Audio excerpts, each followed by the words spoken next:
Amen. Alléluia. Amen. Vous le faites pour Jésus. Parce que tout le monde peut faire la force. Tout le monde peut faire le mal. Moi, je me rappelle quand j'étais dans le monde, mais je luttais n'importe comment. J'étais un bagarreur. Non, pas un bagarreur, je cassais les bouteilles pour piquer les gens avec. À l'époque, j'étais un grand délinquant. Hein. Ne me voyez pas comme je suis comme l'agneau aujourd'hui là-haut. J'étais un têtu. Hein. J'étais un têtu. J'étais un têtu. Oh. C'est pour ça que parfois quand je reste comme ça là, je regarde ma vie d'avant, je regarde aujourd'hui. Je dis seulement que je ne sais même pas comment Dieu a fait. Dieu est seulement grand. Amen. Alléluia. Amen. Amen. Amen. C'est pour ça qu'il faut donner le temps aux gens. Quand quelqu'un est dans le monde, ne condamne pas avec oh péché, péché, non. Prie seulement pour lui. Parce que tu ne connais pas ce que Dieu va faire avec lui demain. Amen. Moi j'étais un Paul de Tarse. Je n'étais pas comme plusieurs d'entre vous. Vous êtes nés dans la foi. Vous êtes nés dans Jésus. Moi je ne suis pas né dans Jésus. Je ne suis pas né dans le ventre de Marie. Non. Alléluia. Amen. Ceux qui sont nés en Jésus, c'est ceux qui sont nés dans le ventre de Marie. C'est-à-dire, les parents sont chrétiens et ils naissent dans la foi. C'est ça que j'appelle ceux qui sont nés dans le ventre de Marie. Or, moi, ce n'était pas le cas. Ma famille, nous, on était des païens. Alléluia. Donc, même si je faisais le mal, mes parents, on trouvait ça normal en tout cas. Vu qu'eux-mêmes, ils étaient dedans. Donc, c'était normal. Alléluia. Or, lorsque le Seigneur m'a enlevé dans ça, personne plus ne me comprenait.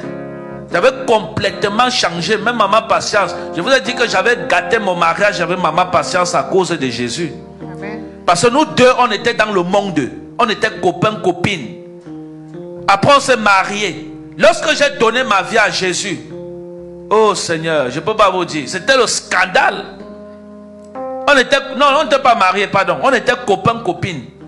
Donc, du coup, quand j'ai donné ma vie à Jésus, j'ai décidé de couper la relation. Parce que j'avais lu dans la Bible, je ne sais pas dans quel passage, alléluia, c'est dans le Nouveau Testament, où Dieu disait que les fornicateurs ne vont pas aller au ciel, les impudiques, un truc comme ça. Dès que j'ai lu ça, l'instant, ça m'a révolté, je l'ai appelé, j'ai dit, je ne veux plus. On est resté un bon, elle allait voir la famille, tout le monde a parlé. On dit, une belle femme comme ça, tu veux la laisser? Je dis, je vais la laisser. Il n'y a pas de problème. Ma grande soeur m'appelle, elle allait voir ma grande soeur. Ma grande soeur m'appelle, mais... Oh, elle dit, oh Wanji, tu es fou? Une belle femme comme ça? Regarde comment tu es laid. Oh, tu es une belle femme comme ça? Toi, tu es laid comme ça? Tu es une belle femme comme ça? Tu joues avec? Ma grande soeur me dit que je suis laid. Elle dit à son petit frère, oh. Elle dit, et tu laisses une belle femme comme ça? Tu crois que tu vas encore trouver le jasio? Pardon, laisse le Jésus là-bas. Va d'abord prendre la fille là. J'ai dit à ma grande soeur que je laisse. Quand ça n'allait pas, c'était trop. Maman patience vient se place devant moi. Aujourd'hui, tu vas me dire, tu choisis Jésus ou moi?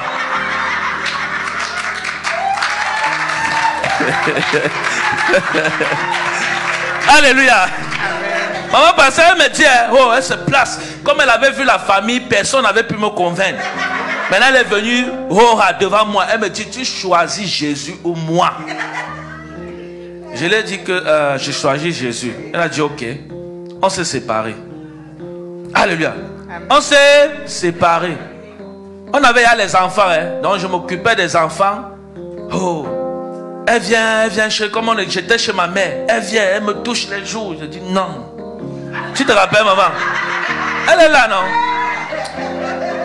Je dis non, ça a changé.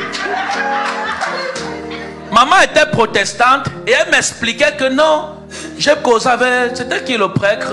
Elle dit, j'ai causé avec le prêtre. Il dit non, comme on a les enfants, il n'y a pas de problème. Dieu, avec le temps, va se marier, mais Dieu, il n'y a pas de souci avec ça. Dieu voit qu'on a les enfants. Il dit, va dire à ton prêtre que c'est un menteur. J'étais nouveau converti. Vous savez la rage des nouveaux convertis, non? Vous connaissez quand quelqu'un vient d'accepter Jésus, il veut seulement s'envoler. J'étais le genre là. Elle dit, tu ne pouvais pas me convaincre. Quand tu toussais seulement à côté de moi, je te dis que c'est le péché. Elle dit, j'avais les problèmes avec tout le monde. Parce que tout ce qu'on faisait à côté de moi, c'était le péché. Alléluia. Tout était le péché. Dès que tu manques seulement, je dis, hey, ça c'est un menteur. Je te fuis. Je te fuis. J'avais le zèle là.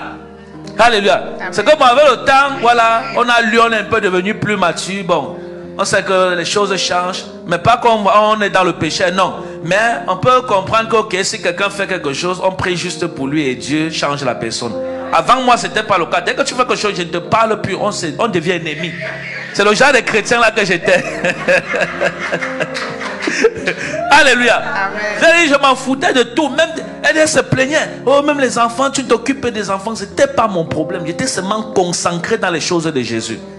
Et je n'avais jamais imaginé qu'un jour, je devais être un jour prophète. Jamais. Ça, et je n'ai jamais prié pour dire à Dieu, Seigneur, je vais être prophète. Ou je vais être un pasteur ou quoi que ce soit. Je n'ai jamais fait ça. Alléluia. Jamais fait ça. Et jamais demandé ça à Dieu. Dieu m'est témoin, jamais. Un jour, le Seigneur vient se révéler à moi en 2021. Il me dit, tu fais partie des 100 prophètes que je m'étais réservé. Et moi, j'ai donné ma vie à Jésus en 2013. Donc moi, je suis un nouveau converti. J'ai donné, bon, je ne suis pas nouveau, 2013 quand même, ça fait du temps. Hein. Non, c'était 2013, non. 2016, pardon. 2013, c'est plutôt l'âge de ma première fille. Là, on était encore dans le haut. Dans la haut. Alléluia. Amen. Mais c'était en 2016, oui. C'est en 2016 que j'ai donné ma vie à Jésus. Amen. J'ai dit le jour que je vais aller au Cameroun par la grâce de Dieu, je vais aller où le Seigneur m'avait parlé pour la première fois. Parce que c'était dans un carrefour au Cameroun, à Yaoundé. Je vais aller là-bas et je vais bâtir un hôtel là-bas à Dieu. Je vais acheter les choses, je partage à tout le quartier. Amen. Parce que c'était la première fois que j'avais entendu la voix de Dieu là-bas. Quand je suis arrivé, je marchais comme ça, voyou que j'étais. J'entends une voix me dire, va rencontrer tel homme. Et l'homme, si c'était Papa Nom Jacques, il passe à côté de moi. Je suis seulement venu lui voir comme ça, que je veux donner ma vie à Jésus. C'est pas quelqu'un qui est venu me prêcher l'évangile, non. Et je dit, il me regarde comme ça et il est étonné. Il dit, mais ça c'est qui? Il dit que je veux donner ma vie à Jésus. Alléluia. Amen. Donc, lorsque vous marchez avec Dieu dans la fidélité, le Seigneur vous bénit.